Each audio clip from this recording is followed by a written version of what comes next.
La forêt tropicale est-elle caractéristique des régions tropicales et équatoriales?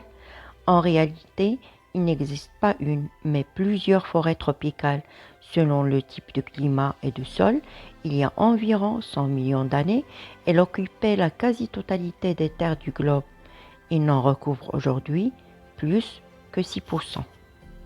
Qu'abritent les arbres et la forêt tropicale? Ces arbres offrent un habitat, c'est-à-dire un milieu de vie, à des millions d'animaux et de plantes.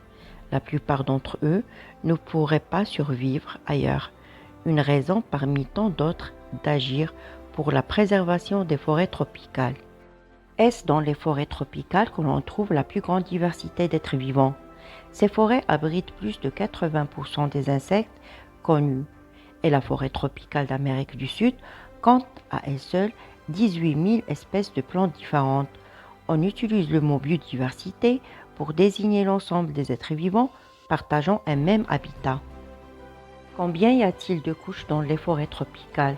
On en distingue 4. Les deux plus basses sont le sol de la forêt, sombre, froide et humide, et le sous-bois où poussent les plantes de sol.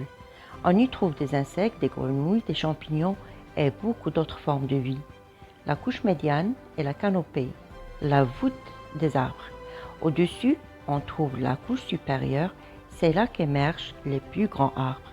Les arbres abritent des plantes grimpantes, des mousses, des singes, des lézards, des serpents, des insectes et des milliers d'espèces d'oiseaux.